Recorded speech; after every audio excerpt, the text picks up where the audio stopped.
SK word YouTube ಚಾನಲ್ಗೆ ತಮ್ಮೆಲ್ಲರಿಗೂ ಸ್ವಾಗತ.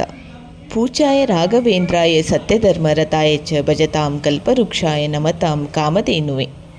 ಸತ್ಯ ಮತ್ತು ಧರ್ಮದ ಜೀವಂತ ಉದಾಹರಣೆ ಆಗಿರುವ ಶ್ರೀ ರಾಘವೇಂದ್ರ ಸ್ವಾಮಿಗಳ ಆರಾಧನೆಯು ಕಲ್ಪವೃಕ್ಷ ಆಕಾಶದ ವೃಕ್ಷ ಮತ್ತು ಕಾಮಧೇನು ಆಕಾಶದ ಹಸು. ಯಾವ ಅನುಗ್ರಹವನ್ನು ಬಯಸುತ್ತದೆಯೋ ಅದನ್ನು ಅನುಗ್ರಹಿಸುತ್ತದೆ ಎಂದು ಈ ಸ್ತೋತ್ರದ ಅರ್ಥ. ಏಕಾಗ್ರತೆ ಮತ್ತು ಪವಿತ್ರ ಮನಸ್ಸಿನಿಂದ ದಿನಕ್ಕೆ ಹಲವಾರು ಬಾರಿ ಈ ಸ್ತೋತ್ರವನ್ನು ಹೇಳುವುದರಿಂದ ಜೀವನದಲ್ಲಿ ಎಲ್ಲ ರೀತಿಯ ಕಷ್ಟ, ತೊಂದರೆಗಳು ಮತ್ತು ಸಮಸ್ಯೆಗಳನ್ನು ನಿವಾರಿಸಬಹುದು ಎಂಬುದು ನಮ್ಮೆಲ್ಲರ ನಂಬಿಕೆಯಾಗಿದೆ.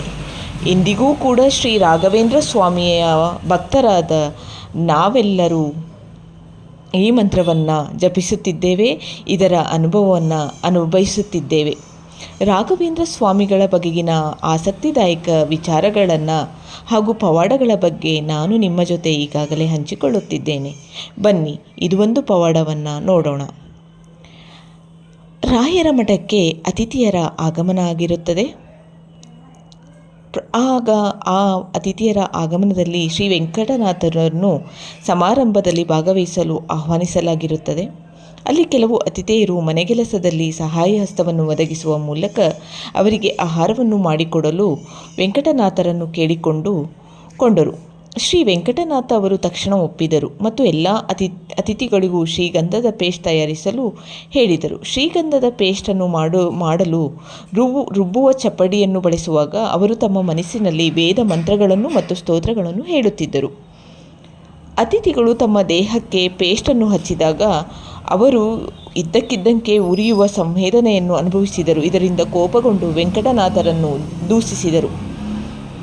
ನಂತರ ಅವರು ಒಬ್ಬ ವ್ಯಕ್ತಿಯ ಅತ್ಯಂತ ಸಮರ್ಪಣೆ ಮತ್ತು ಭಕ್ತಿಯಿಂದ ಜಪ ಮಾಡಿದಾಗ ಮಾತ್ರ ಇದು ಸಂಭವಿಸುವುದು ಎಂದು ಅರಿತುಕೊಂಡು ಅತಿಥೇಯರು ವೆಂಕಟನಾಥನ ಬಳಿ ಕ್ಷಮೆಯಾಚಿಸಿದರು.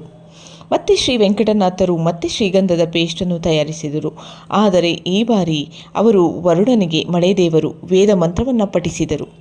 ಅತಿಥಿಗಳು ಈ ಪೇಸ್ಟನ್ನು ಅನ್ವಯಿಸಿದಾಗ ಅವರು ಮಳೆ ನೀರಿನ ತಂಪನ್ನು ಗ್ರಹಿಸಿದರು ಮತ್ತು ವೆಂಕಟೇಶ್ವರನ ಮೇಲಿನ ವೆಂಕಟನಾಥನ ಭಕ್ತಿ ಅವರ ಕಣ್ಣುಗಳಲ್ಲಿ ಮತ್ತೊಮ್ಮೆ ದೃಢಪಟ್ಟಿತು. ಇದೆಲ್ಲವೂ ಸಾಧ್ಯವಾಗಲು ಕಾರಣ ನಮ್ಮ ರಾಯರು. ಶ್ರೀ ವೆಂಕಟನಾಥರು ರಾಯರ ಅತ್ಯಂತ ಅಚ್ಚುಮೆಚ್ಚಿನ ಶಿಷ್ಯರು ಕೂಡ ಹೌದು.